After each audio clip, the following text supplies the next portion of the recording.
Assalamualaikum warahmatullahi wabarakatuh. Bersama saya lagi DM Project. Di dalam perjalanan kehidupan kita, apa yang kita lakukan, ya, apa yang kita usahakan, nggak mungkin itu langsung biasanya sukses. Ya, ada tahapan-tahapan yang kita harus jejaki, gitu ya. Ada memang, ya, terkadang apa yang kita lakukan itu langsung berhasil. Tentunya apa yang kita lakukan itu pasti ada usahanya, ya. Ya, yang jadi permasalahan adalah ketika kita lakukan, ketika kita usahakan pekerjaan tersebut atau usaha tersebut itu gagal, ya. Nah, kegagalan demi kegagalan kita temukan baik dari diri saya juga mungkin dari teman-teman, ya. Seringkali, ya, ketika kita melangkah pertama ada aja kekurangannya, ya. Kemudian selanjutnya begitu. Akhirnya usahanya gagal. Ini contoh misalnya tamat SMA kita ini udah anggapan belajar lumayan, ya, 3 tahun ya di SMA, ya. Kita mau masuk ke universitas. Kalau secara logika belajarnya udah 3 tahun, ya. Terus ketika kita mau masuk ke universitas, ikut tes gitu, ya. Zaman saya dulu ada ada PMDK. Nah, PMDK itu kuliah tanpa tes tapi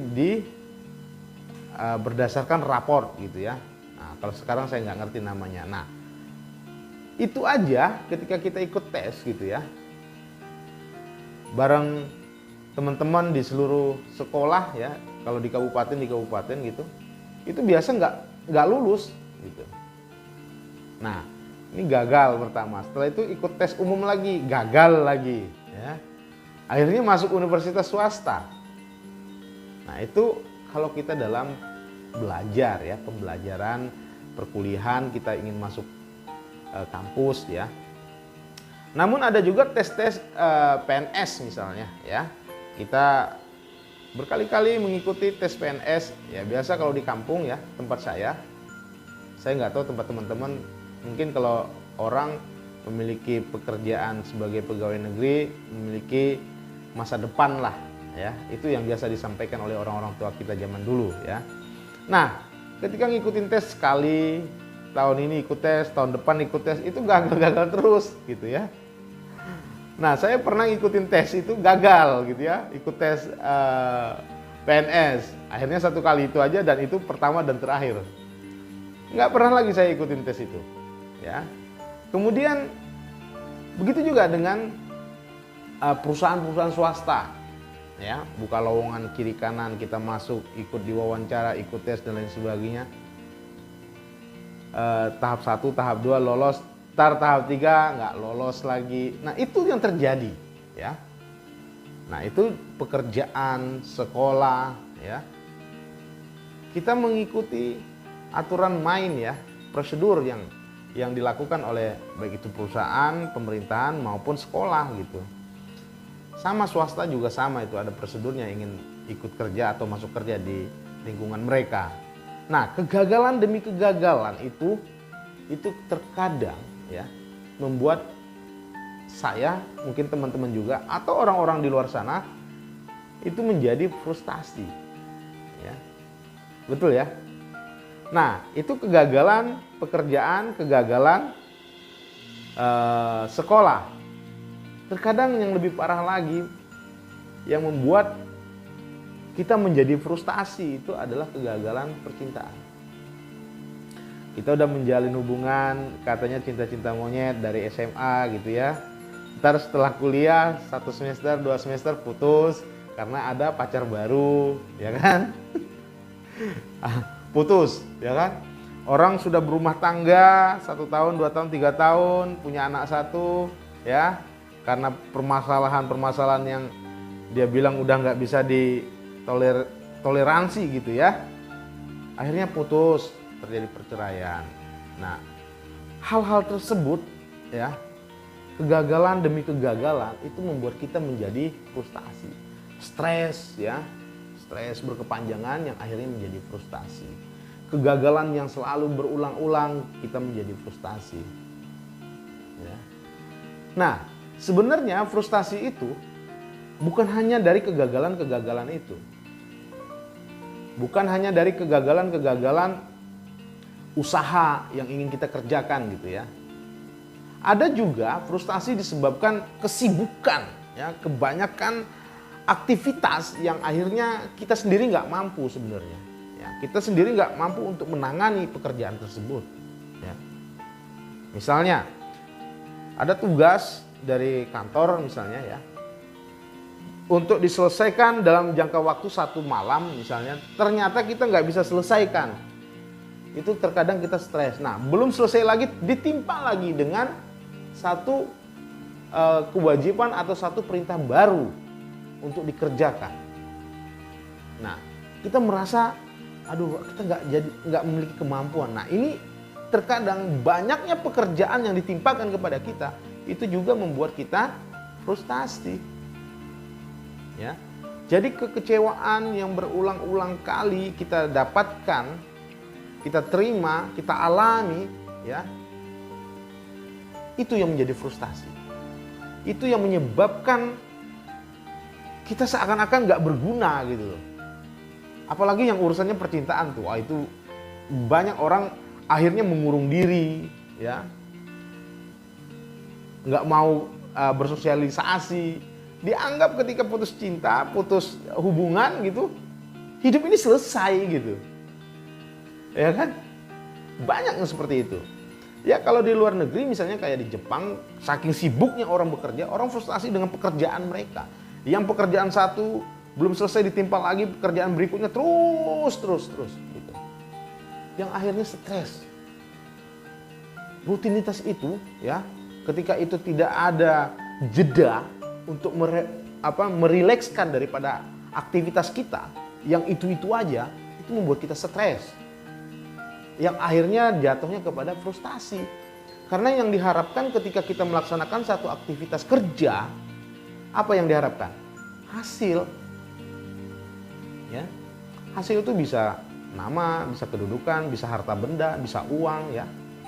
Nah, ketika itu udah dilaksanakan berkali-kali ya, itu rutinitasnya udah kita jalankan, ternyata apa yang kita lakukan itu dianggap sia-sia karena nggak menghasilkan. Kalaupun menghasilkan, itu tidak sebanding dengan apa yang kita kita korbankan gitu. Yang akhirnya membuat kita stres. Stres akhirnya masuk ke dalam satu situasi frustasi. Teman-teman, ya. Frustasi itu bukan hanya saat ini. Bukan pada saat zaman sudah modern seperti ini. Dari dulu sampai sekarang itu frustasi sudah ada. Orang frustasi itu sudah ada. Frustasi tidak bisa mengalahkan lawan dalam misalnya perebutan kekuasaan. Itu sudah ada. Ya. Nah, jadi frustasi itu bagian daripada sikap. Ya. Sikap yang terbentuk dari aktivitas. Gitu. Ya. Aktivitas yang tadi penyebabnya salah satu adalah kegagalan, kekecewaan yang berulang-ulang kali. Ya. Pun kalau nggak gagal, kita survive gitu ya. Tetapi itu sering kali menumpuk gitu loh. Kewajiban kita tuh menumpuk yang akhirnya kita nggak bisa menyelesaikan. Ketika nggak bisa menyelesaikan, jatuhnya kepada apa? Stres.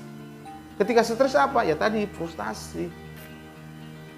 Nah itu teman-teman sekalian ya, salah satu penyebabnya itu kestresan kita diakibatkan oleh kegagalan-kegagalan yang berulang kali yang akhirnya kita kecewa. Kecewa apa? Ya udah frustasi. Nah ketika seseorang, saya, teman-teman atau orang-orang di luar sana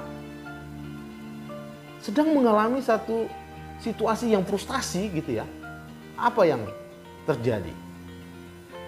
Terkadang ada orang, mungkin sebagian orang ya, ketika mengalami satu situasi frustasi, ya, mengurung diri, ya, nggak mau bersosialisasi seperti saya katakan di depan tadi, ya, terkadang emosinya nggak teratur, marah-marah nggak jelas, dobrak-dobrak pintu, jendela, ya, nggak jelas gitu loh. Dan itu spontanitas, ya. Setelah marah nggak jelas, kekecewaan yang tadi menimpa dirinya, ya, apa yang ada di depan mata dilempiaskan gitu ya, dicurahkan gitu ya, emosinya nggak kontrol, ya, masuk kamar mengurung diri. Itu pertama, biasa itu dilakukan oleh teman-teman yang mengalami frustasi, ya. Selanjutnya apa?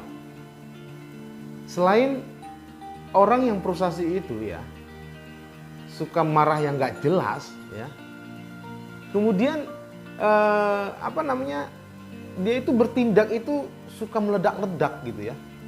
Jadi orang yang frustasi itu selain marah yang nggak jelas terkadang, ya, itu juga suka melakukan perbuatan eksplosif, ya.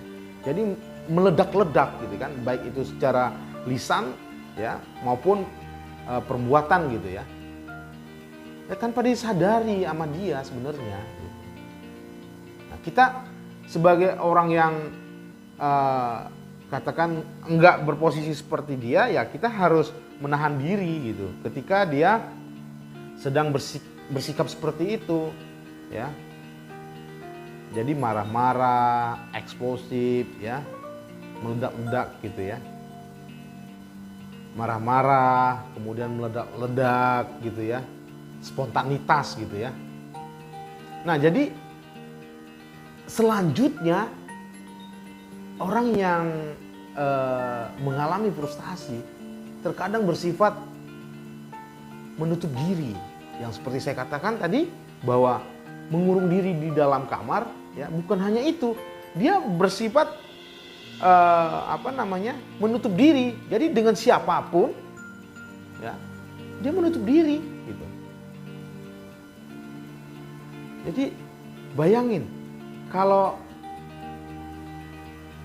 kondisinya seperti teman kita misalnya gitu ya, ada sedang mengalami frustasi, ya, dia udah di dalam kamar menutup diri, itu kalau nggak orang terdekat yang masuk mengajak bicara, susah teman-teman. Ini yang sangat bahaya ketika dia sudah pada sikap menutup diri gitu. Ya bayangin mau ngomong dengan siapa, ya kan? Di bayangan di otaknya itu kegagalan, kekecewaan terus, jadi nggak percaya sama orang, marah-marah, meledak-ledak, menutup diri. Ya udah, bingung kitanya bingung. Coba teman-teman bayangin ya, ketika misalnya kita tahu dia lagi frustasi, ya, udah tingkat levelnya itu udah sampai menutup diri, diajak bicara aja nggak mau, ya, kasihan. Jadi di pikiran dia itu seperti saya katakan tadi bahwa kesalahan demi kesalahan itu ada di bayangan dia terus, dan terkadang susah percaya sama orang lain. Orang yang udah frustasi itu, aduh, karena apapun yang kita sampaikan dianggap melecehkan dia gitu. Nah, makanya bagaimana kita masuk untuk menjadi sahabat, menjadi teman gitu. Kita setidaknya memposisikan diri seperti dia gitu ya. Kita masuk, kita bicara. Ya, saya juga pernah gagal. Saya sering lah mengalami kegagalan-kegagalan dari dulu, dari awal saya pertama kali misalnya mau bekerja gitu ya, menjadi karyawan, yang akhirnya saya berdiri sendiri menjadi seorang pengusaha. Begitu. Jadi sampaikan kegagalan-kegagalan yang sama yang pernah kita alami. Jadi jangan kita bicara keberhasilan dengan mereka. Ketika kita bicara masalah keberhasilan dengan mereka, waduh, itu seakan-akan kita menggurui. Ya, itu dia. Jadi posisikan diri kita sama dengan mereka. Kita ajak bicara. Nah, ini yang kayak begini, ini ya pasti ada psikolog ya. Ya saya hanya mengingatkan, saya mengingatkan juga teman-teman ya. Jika di sekitar kita, baik itu teman, sahabat, apalagi saudara, ya, dalam kondisi frustasi, mengalami kegagalan terus menerus, ya, terus disalahkan, dikecewakan, jangan menambah lagi gitu loh. Oke, kita di posisi yang seakan-akan jadi posisi dia. Bayangin udah kita gagal pekerjaan kita dilecehkan, kita diomongin, ditekan, stres akhirnya. Ketika stres apa? Ya udah, tingkatnya ke frustasi nanti.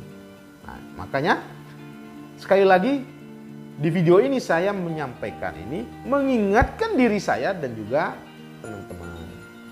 Semoga teman-teman ya ketika ada teman yang mau masuk ke situasi frustasi itu cepet-cepet gitu loh maksud saya. Jangan dibiarkan. Ya biasalah majikan memang begitu misalnya ya. Ya kita ini kan bekerja. Ya biasalah majikan tuh sering marah-marah. Kalau lagi ya dia kan pasti majikan punya masalah juga. Nah, misalnya begitu ya. Kalau misalnya dia punya masalah, ya mungkin kekecewaannya ditimpakan kepada siapa yang ada pada saat itu. Ya biasanya kalau misalnya majikan ada misalnya ya, saya bekerja sebagai seorang pembantu ya, misalnya ya ketika ada majikan saya datang ya ketika dia marah-marah saya ya saya pikirannya kan mungkin kenapa saya dimarah-marahin nggak ada alasan. Mungkin dia punya permasalahan di luar sebelumnya. Begitu. Jadi jangan langsung mengambil satu pikiran yang negatif bahwa oh ya saya salah, jangan. Nah, yang kayak begitu itu sering didiskusikan gitu. Misalnya pimpinan kita memberikan tugas ya. Nah ketika pimpinan kita memberikan tugas sering nih ada kesalahan-kesalahan ya kita. Ya udah jangan langsung kita menjudge diri kita, oke kita ini kayaknya nggak berguna gitu ya. Jangan. Kita pikirkan ya kita tanya teman, ya teman yang lain bertanya juga, ajak bicara teman-teman yang ya kalau misalnya dikasih tugas misalnya disalahkan terus sama pimpinan gitu ya. Jadi ada yang namanya sosial gitu loh. Jangan dibiarkan itu sendirian. Malah kita iya kan, oh kamu ini bikinnya begini. Jangan. Ya, jangan. Ya kita bersama-sama gitu ya. Kalau kita dalam satu kantor misalnya. Ya. Nah, begitu juga yang paling parah itu biasanya orang tua. Orang tua itu inginnya anaknya perfect gitu ya. Anaknya sesuai dengan pikirannya. Ya kalau udah dewasa kan nggak bisa seperti itu. Harus menikah dengan si Anu. Ya. Harus punya si Anu itu harus punya ini, punya itu, punya ini. Begitu kan. Orang tua itu biasanya menyampaikan keinginannya seakan-akan itu yang terbaik buat kita. Seakan-akan. Ya pastinya dari pandangan atau kacamata orang tua itulah yang terbaik gitu. Ya. Suruh jadi PNS. Ya. Ya kalau kita berjiwa PNS pas itu ya. Pegawai negeri gitu ya. Pas. Tapi kalau anaknya nggak senang dengan PNS gimana? Orang tua jangan otoriter juga. Gitu. Itu pertama. Misalnya hubungan dijodoh-jodohin. Si Anu itu udah punya ini loh, punya ini loh. Ya, kita nggak senang, nggak sayang, nggak cinta. Ya orang tua maunya anaknya ketika menikah itu aman. Pertama aman makan, gitu loh. Ya kan? Ya udah, itu yang satu masih pengangguran kok. Nah, gitu. Padahal hidup bukan waktu itu aja, hidup itu berjalan terus. Kita nggak tahu besok yang kaya bangkrut, yang nganggur inilah ternyata menjadi orang terkaya. Kita nggak tahu. Ya, biasa itu orang tua itu. Ya, tapi kalau memang ya ini hafalan ngajinya begini, nah itu boleh. Ya, hafalannya udah oke, ya kan ngajinya udah ini bisa jadi imammu. Itu enak dengernya tuh enak gitu, ya kan? Tapi kalau dibandingkan dengan harta benda, waduh. Hari ini kita bisa lihat mereka pakai kendaraan, besok belum tentu. Kan? Hari ini kita bisa lihat mereka di hotel-hotel mewah, tapi besok belum tentu. Begitu juga kita. Nah, ini yang terkadang intervensi yang begitu kuat menjadi stres, belum pekerjaan kantor, belum gagal usaha, ditambah lagi dengan urusan percintaan, intervensinya kuat. Pikiran kita stres, akhirnya masuk ke dalam situasi frustasi. Ketika kita frustasi, tidak ada lain, ya mengurung diri, menutup diri. Yang tadi kita bisa marah-marah nggak jelas, meledak-ledak nggak jelas, menutup diri akhirnya. Siapapun kita nggak mau bicara, kita anggap orang-orang semua udah nggak care sama kita. Padahal nggak begitu juga. Gitu. Orang frustasi beranggapan bahwa hidupnya udah selesai. Apalagi yang diharapkan? Istri udah nggak ada lagi, udah putus, udah cerai. Ya. Pasangan udah lepas. Orang-orang yang kita cintai udah menjauh. Orang-orang yang kita cintai yang melawan jenis, ya udah nggak lagi, udah putus. Ya. Pekerjaan di kantor selalu gagal dikasih. Ya. Ketika dikasih oleh kepala kantor, pimpinan kita, pekerjaan kita gagal terus. Seakan-akan kita udah nggak memiliki harapan. Ya, akhirnya larinya apa? Narkoba. Ya. Jadi orang-orang narkoba itu diakibatkan salah satunya adalah frustasi, tidak berpikir jernih lagi gitu loh. Apalagi harapan yang diinginkan olehnya nggak ada. Itu orang-orang frustasi biasa berkata begitu. Kemudian dengan lingkungan sosial, wah itu parah lagi. Individualismenya cukup tinggi, nggak peduli tuh sama orang lain, nggak peduli. Jadi apa yang dia jalankan ya udah sesuai dengan keinginan dia aja. Ya karena dia banyak mengurung diri ya keluar pun mungkin hanya belanja makanan apa dan sebagainya, gitu. Mengurung diri kebanyakan. Nah, sampai dengan tingkat paling parahnya itu bunuh diri. Orang frustasi udah merasa nggak punya harapan, ya nggak dibutuhkan lagi, ya pikirnya udah nggak dibutuhkan lagi, nggak ada harapan, ya udah, ya dia nggak bisa menyelesaikan pekerjaan-pekerjaan yang diperintahkan, dia nggak bisa, ya kekecewaan berkali-kali lah, yang seperti saya katakan tadi di awal, ya tingkatnya udah sampai dengan udah nggak mampu lagi ditahan, ya akhirnya bunuh diri, karena dia menganggap hidupnya udah hampa. Nah, selanjutnya ketika orang mengalami pada posisi frustasi, dia udah nggak bisa mengontrol dirinya gitu loh. Kontrol atas akalnya udah nggak ada. Ketakutan, ya, akan hidup, ketakutan apa yang akan dihadapi ke depan, itu udah dialami oleh dirinya gitu ya. Jadi udah ya apa ya, keinginan untuk menjadi yang lebih baik itu udah nggak ada karena kefrustasian yang begitu dalam pada dirinya.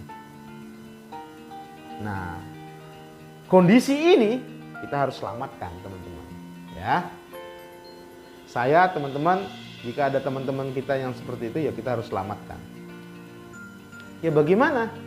Ya pertama, yang kita jalankan adalah bagaimana kita berdiskusi ya, berdialog, berbicara, ya kita menghargai apa-apa yang dia pikirkan, apa-apa yang akan dia lakukan. Kita istilahnya menjadi tempat curhatan. Jangan dibiarkan. Ya. Udah, kita dengerin, ya, ya, kita kasih masukan. Yang paling pertama apa masukannya adalah dekatkan diri pada Tuhan, ya, beribadah. Jadi ketika orang frustasi itu, yang paling ampuh pertama kali kita harus lakukan, ketika kita udah dengarkan curhatannya, bersama-sama dia kita dekatkan diri pada Tuhan. Ya, ya kita ajaklah beribadah apalah gitu, ya. Ya kalau sholat 5 waktu ya udahlah, oke kalau dalam Islam ya. Kalau Nasrani ya mungkin ke gereja ya, Buddha ya begitu-gitulah.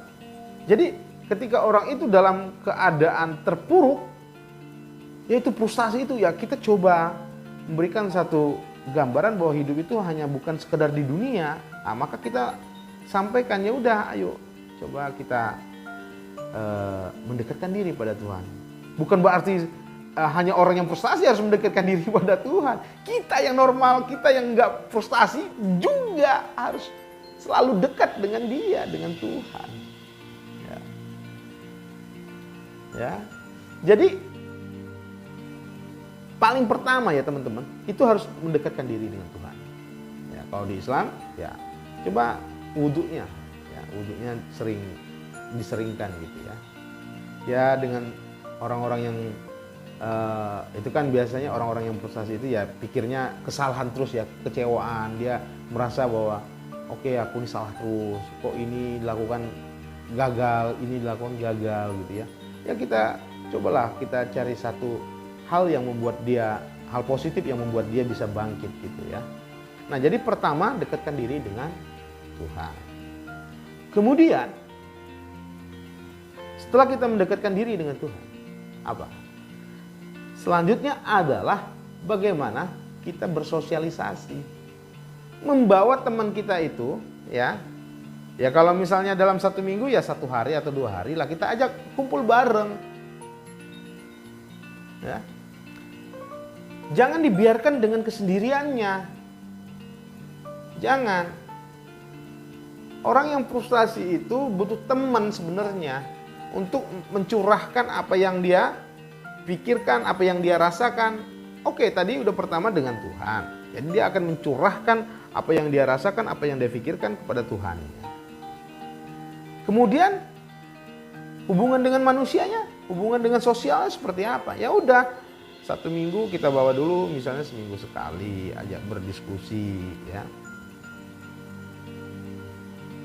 Setiap hari teman-teman, kalau kita sering tanya, sering kontak, sering kita ajak bicara, orang-orang seperti itu dia akan merasa bahwa dia akan berguna gitu loh. Ya sesuatu yang ya walaupun memang kita udah paham, kita udah tahu, ya udah coba ditanya ya. Jadi diajak berdialog, diajak berdiskusi gitu. Jangan dibiarkan dengan kesendiriannya. Itu ketika kita biarkan dengan kesendiriannya, orang frustasi itu akan liar pikirannya. Ya, kita bukan menjadi seorang guru yang baik buat dia, tetapi menjadi teman yang baik buat dia, bukan guru. Jadi ketika kita mendekati, jangan menggurui. Itu permasalahannya, biasa kalau kita mendekati itu kita menggurui. Nah kalau kita udah menggurui, orang yang frustasi makin parah jadinya gitu loh. Jadi kita harus mendekatkan diri itu menjadi teman gitu loh. Menjadi teman, ya, menjadi teman, menjadi tempat dia bercurhat, ya, tempat dia mencurahkan apa yang dia pikirkan, apa yang dia keluh kesahkan, ya. Oke, nah, setelah diajak sosial, bersosialisasi maksudnya, apalagi, ya kita ajak berbagi. Di situ yang menariknya sebenarnya berbagi. Setelah kita bersosialisasi, berbagi. Jadi biarkan dia menjadi bagian yang tak terpisahkan dengan lingkungannya, dengan teman-teman kita gitu ya. Ya diajak dia berbagi apapun itu, ya. Berbagi cerita, berbagi ya kalau ada pekerjaan kita ajak berbagi pekerjaan. Jadi jangan dibiarkan dengan kesendiriannya. Nah, kalau kita udah ajak berbagi, kemudian dia udah bisa mandiri, insya Allah apa yang difikirkan, apa yang kita sampaikan tadi, apa yang saya sampaikan tadi berkenaan dengan kefrustasian dia, itu perlahan-lahan akan hilang dan kepercayaan diri dia akan tumbuh. Ya. Jadi jangan dibiarkan, sekali lagi teman-teman, orang frustasi itu sendiri. Nah, diajak ketika ada kegiatan-kegiatan sosial, ya pertama 1 minggu sekali, kemudian seminggu 2 kali, ya. Kita ini hidup ini ada 2 teman-teman, ya. Pertama hubungan kita dengan Tuhan, kedua hubungan kita dengan manusia. Apalagi teman-teman kalau ketika kita berhubungan dengan manusia seperti yang kita bicarakan, bahwa ada teman kita yang frustasi, apalagi saudara. Nah, kita jangan biarkan gitu loh. Karena kondisi itu membuat dia akan terpuruk, semakin terpuruk gitu. Ya. Jadi ini harus saling menguatkan ya, antara yang frustasi, kita memberikan masukan, dan juga ini tidak mungkin nggak berimbal balik ya, biar ada kontak lah istilahnya, bertukar pikiran ya. Nah ini yang harus kita lakukan. Jadi penyebabnya tadi adalah kekecewaan yang berulang-ulang kali, baik itu pekerjaan, sekolah, hubungan, percintaan ya, itu penyebab daripada frustasi. Itu berulang-ulang kali terjadi ya pada seseorang. Ketika berulang-ulang kali terjadi, maka yang akan dialami oleh seseorang itu frustasi. Nah, bagaimana mengatasi frustasi tersebut ya? Nah, frustasi itu akan mengakibatkan apa? Nah, mengakibatkan tadi bisa menyendiri, kemudian dia bisa mungkin dalam kegiatan-kegiatan sosialnya hancur ya, kemudian bisa narkoba ya. Nah, bagaimana mengatasi hal tersebut? Tadi yang sudah saya sampaikan, pertama, mendekatkan diri dengan Tuhan untuk melakukan peribadatan ya. Mau dia keyakinan atau apakah dia Islam, Nasrani dan lain sebagainya, itu ya pokoknya dia harus mendekatkan diri kepada Tuhan ya. Kedua, bersosialisasi. Ya bersosialisasi kalau kondisinya begitu ya kita yang masuk ke dalam. Kita yang ngajak dia bicara. Jangan dibiarkan, apalagi misalnya saudara ya. Nah, yang ketiga ya teman-teman, seperti yang saya sampaikan tadi, bahwa ketika orang sedang mengalami frustasi itu sosialnya buruk ya, sosialnya buruk. Maka lagi-lagi kita harus berinteraksi ya. Jadi ajak dia misalnya menjalankan satu kegiatan sosial, berbagi itu ya, menyumbang anak yatim, bela dan sebagainya lah. Ya saya rasa sedikit berkenaan dengan bicara frustasi. Semoga bermanfaat buat saya dan juga buat teman-teman. Ya pasti banyak kekurangan ya. Mari kita sharing di next video. Saya DM. Assalamualaikum warahmatullahi wabarakatuh.